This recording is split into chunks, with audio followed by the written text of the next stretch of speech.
आज सबकी नजरें दिल्ली हाईकोर्ट पर थीं कि जो मैरिटल रेप है, यानी मैरिटल रेप इसका मतलब होता है कि अगर आप शादीशुदा हैं और आप अपनी पत्नी के साथ जबरदस्ती करते हैं तो मांग थी, याचिका थी कि इसे भी बलात्कार माना जाए, क्योंकि अभी तक जो संविधान की धारा आईपीसी 375 है 375, उसके अंतर्गत अगर कोई पति अपनी पत्नी के साथ जबरदस्ती यौन संबंध बनाता है तो उसे रेप नहीं माना जाता। इसको लेकर के हाई कोर्ट ने जजमेंट तो दिया है, पर यह जजमेंट बटा हुआ है।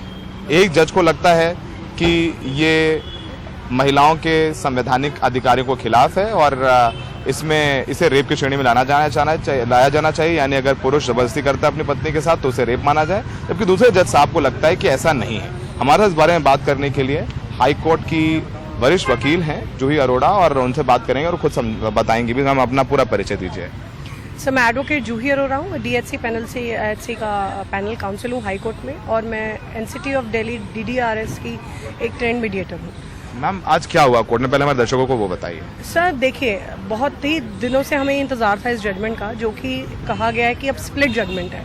अब हम पहले ये समझे स्प्लिट जजमेंट होता क्या है। स्प्लिट जजमेंट एक उस तरह का जजमेंट है जहाँ पे डबल बेंच या ट्रिपल बेंच बैठी हैं, उसमें से कुछ जजेस जो हैं जो इस चीज़ को एक्सेप्ट करते हैं कि जो ये पिटीशन आई है डीक्रिमिनलाइजेशन की, उसको मान्यता देनी चाहिए।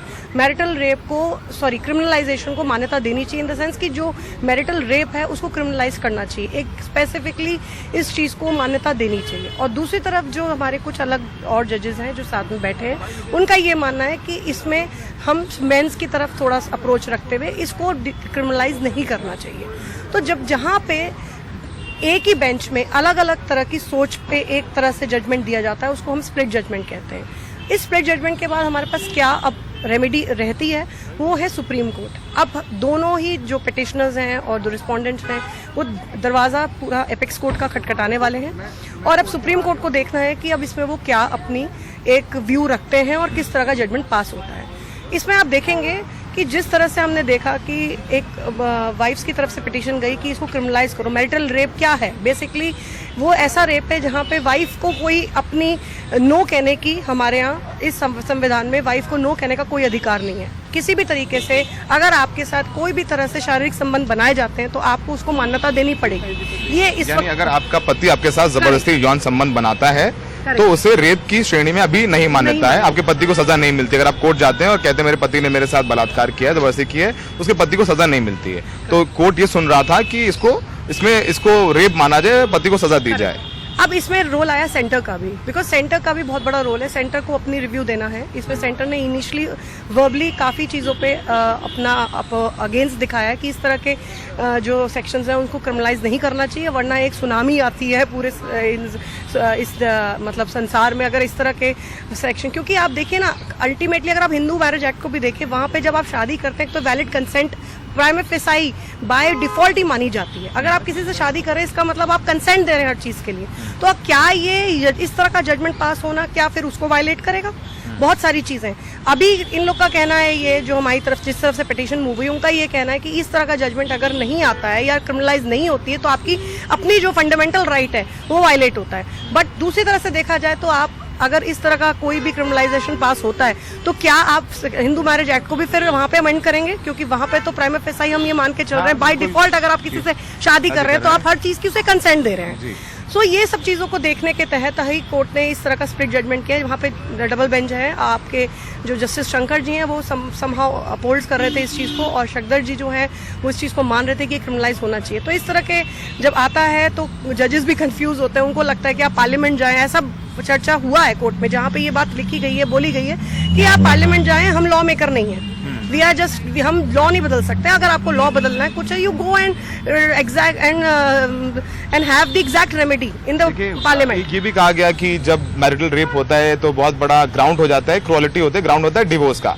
तो ये भी काफी लोगों का कहना है और लॉयर्स भी कहते हैं और लीगल एक्सपर्ट भी कहते हैं कि ऐसे वो अगर आपका पति आपका जबरदस्ती करता है तो आप भले ही उसको क्रिमिनलाइज नहीं, उसको जेल नहीं भेज सकते हैं हम, लेकिन हमारे कानून में प्रावधान है कि इसको आप बेस बना करके डिवोर्स के लिए जा सकते हैं। तो यहाँ पर एक सुविधा है महिलाओं को। करेक्ट। देखिए ऐसा है, हमारे जमाने में पहले क्या होता था, आपके एडल्ट्री को क्रिमिनलाइज माना जाता था कि अगर आपका हस्बैंड किसी और से अवैध संबंध बना रहा है तो उसको सजा मिलती थी, FIR लॉन्च होती थी। आज की डेट में जब पिछले कुछ साल पहले जब जजमेंट पास हुआ सुप्रीम कोर्ट का 2018 में, वहां पे इसको डीक्रिमिनलाइज करा गया। तो क्या लेडीज के पास अपने अधिकार खत्म हो गए? आज भी अधिकार है, आप उस चीज को लेके डिवोर्स मूव कर सकते हैं, आपके पास क्रूरल्टी का एक सब्सटेंस है वो, ठीक है, आप उसको उसमें आप उस चीजों पे आप FIR नहीं करा सकते। देखिए आज की डेट में मिसयूज भी है। मैं एक लॉयर हूँ जो कि महिलाओं के लिए भी लड़ते हैं और हम पुरुषों के लिए भी लड़ते हैं। 2 दिन पहले मैंने हाई कोर्ट में रिट मूव करी जहाँ पे महिला को उसके बच्चों से मिलवाने का अधिकार दिलाया। फिर हस्बैंड को फॉल्स रेप केस में भी साकेत कोर्ट से बेल दिलवाई, सॉरी हस्बैंड को नहीं, बॉयफ्रेंड को, फॉल्स रेप केस में, जो कि बहुत नॉर्मल है। तो ये हम इस युग में है जहाँ पे डावरी का और डोमेस्टिक वायलेंस का भी एक्ट का मिसयूज होता है, बहुत ज्यादा मिसयूज है और बहुत ज्यादा जरूरत भी है। मैं ये नहीं कहती, फिर भी हम इस एरा में नहीं है जहाँ पे हमें इन लॉज की जरूरत नहीं है।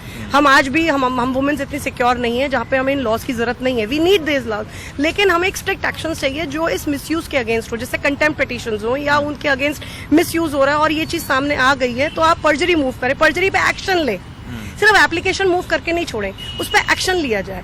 सुप्रीम कोर्ट के केसेस में हमने पर्जरी मूव करा है जहाँ पे लड़की non affidavit she relying false statement की हम कहीं और रहते हैं और ट्रांसफर पिटीशन कहीं और से फाइल करी हुई है, तो लेकिन एक्शन नहीं होता है ना, प्रॉब्लम ये है। एक्शन होना होगा तो उसी दिन ये मिसयूज कम हो जाएगा। We need to curb this misuse. तो उसमें एक थोड़ा अवेयरनेस भी लानी जरूरी है। मैम मैरिटल रेप के केस में बहुत सारे हाई कोर्ट है जिनकी अपनी अपनी अलग राय है। कर्नाटका हाई कोर्ट ने एक जजमेंट में कहा था कि महिलाओं को, अपनी पत्नी को आप जानवर नहीं समझ सकते, आप जब चाहें उसके ऊपर जबरदस्ती नहीं कर सकते हैं। तमिलनाडु हाई कोर्ट का भी कुछ ऐसे, लेकिन लग रहा था कि आज हाई कोर्ट एक फैसला देगा तो बहुत सारा जो कंफ्यूजन है, क्योंकि किसको माना जाए किसको नहीं माना जाए, अब भी पूरा मामला सुप्रीम कोर्ट में चला जाएगा, फिर लंबा वक्त लगेगा। 2015 से ये केस चल रहा है। देखिए इसमें बीच में ना काफी लोगों ने अपनी एप्लीकेशंस भी मूव करी हैं, ये शायद लोगों को नहीं पता है। मेंस की जो एसोसिएशन है उन्होंने बीच में एप्लीकेशन मूव करी जहां पे उन्होंने अपने को इससे हटाने के लिए बात करी, इसमें अपने राइट्स के लिए बात करी कि हमारे क्या राइट्स हैं अगर इस तरह का कुछ पास होता है। वो कहेंगे कि भाई हमारे साथ कंसेंशुअली सेक्स किया पत्नी ने और फिर बाद में फंसा दिया हमें। वही आपसे कहा कि यहाँ पे क्या है, बहुत सारी चीजें जो हमें लुक करनी है और इन सब चीजों में जब कोई भी सेक्शन डिक्रिमिनलाइज होता है या फिर किसी भी चीज में अमेंडमेंट होता है तो सिर्फ एक पार्टी से नहीं पूछा जाता है, वो सेंटर का भी रिव्यू लिया जाता है। सेंटर ने अभी कोई रिव्यू इन राइटिंग दिया नहीं है, the report is still awaited, so we are looking for that report, let us see what report comes. और आई थिंक अब सुप्रीम कोर्ट मामला गया है तो सुप्रीम कोर्ट में ही पता चलेगा कि एग्जैक्टली सुप्रीम कोर्ट ने बताया। सुप्रीम कोर्ट में उम्मीद है कि 3 जजेस की बेंच सुनेगी तो कम से कम स्प्लिट जजमेंट नहीं होगा, क्योंकि यहाँ पे 2 जजेस थे तो एक 1 और 1 हो गया, अब अगली और वहाँ 2 और 1 होता है ऐसे केसेस में। जूही जी क्या लगता है आपको, आप लॉयर हैं, हम पत्रकार हैं, हम समझते हैं समाज को, ये जो मैरिटल रेप है इसका डिबेट बहुत सारे देशों में, क्योंकि हमारे यहाँ जो लॉ है वो अंग्रेजों के जमाने का है, 19वीं सदी का ये लॉ है और इसको अब लगता है कि चेंज करना चाहिए क्योंकि वक्त बदल गया, लोग बदल गए और समाज बदल गया। देखिए बिल्कुल, और आई थिंक इसीलिए शायद एक एक मुहिम करके और एक एक कदम पे कदम हम लोग चल भी रहे हैं। देखिए एक दिन में ताजमहल नहीं बनता और एक दिन में सारी किले फतेह नहीं होती है। वी नीड सम टाइम, और जिस तरह से अवेयरनेस हो रही है, जिस तरह से लॉ में एक जागरूकता बढ़ रही है और जिस तरह से अमेंडमेंट्स हो रहे हैं, हम देख रहे हैं, ऐसा नहीं है, चीजें बदल रही हैं। आप देखिए आज सेडिशन लॉ पे कितना बड़ा एक कदम उठा है, एंड आई थिंक ये बहुत बड़ा कदम है जहाँ पे स्टे कर दिया गया है इस तरह से, और जितने भी पेंडिंग है वहां पे भी स्टे कर दिया। यहाँ तक कि ये भी बोला गया कि जो लोग जेल में इस चीज की सजा भुगत रहे हैं उन्हें एक एप्रोप्रिएट अधिकार मिला जाए, एप्लीकेशन मूव करी जाए। तो इस तरह का ये एक बहुत बड़ा हिस्टोरिक ऑर्डर है जो आज हुआ है, और इस तरह से अगर हम चेंज देख रहे हैं तो ये तो ऑब्वियसली एक गेन है। और रही बात अब इसकी कि देखिए एपेक्स कोर्ट हमारा हिंदुस्तान का सबसे बड़ा कोर्ट है जो कि सुप्रीम कोर्ट है, तो आई थिंक उनको जब वहां ये बात जाएगी तो वो अपने आप ही कुछ ना कुछ निकल कर आएगा। करेक्ट, और यही नहीं ना, मैरिटल रेप ही एक सबसे बड़ी चीज नहीं है ना, फेक रेप केसेस भी हैं उनके, उसमें भी क्या है, कहीं ना कहीं कुछ ना कुछ अमेंडमेंट होती रहती है। ये होता है कि अगर आज अगर एक स्प्लिट जजमेंट नहीं भी होता तो भी एक पार्टी सुप्रीम कोर्ट जाती, उनके पास ऑप्शन था ही था और वो जाते ही जाते। पूरा मामला सुप्रीम कोर्ट सुना जाए तो ठीक है कि हाई कोर्ट भी थोड़ा सा उसने भी सोचा। तो अब अगर इसमें इस पूरे मामले में अवेयरनेस, जागरूकता एक बहुत बड़ा रोल प्ले करती है। पति पत्नी जो करें वो कंसेंशुअली करें, जबरदस्ती तो किसी के साथ भी जायज नहीं है। अब सवाल था कि इस पर सजा दी जाए पति को या नहीं दी जाए, इस पर फैसला अब सुप्रीम कोर्ट करेगा। सुप्रीम कोर्ट से जो फैसला आएगा वो सबको मान्य होगा, तो सबकी नजरें अब हाई कोर्ट के बाद सुप्रीम कोर्ट में है। आज 2 जजेस थे, दोनों का अलग अलग मत था, तो यानी कोई फैसला इसको लेकर के नहीं हो पाया। सहयोगी संजय कौशिक के साथ हाई कोर्ट से सौरभ शुक्ला, एनडीटीवी इंडिया।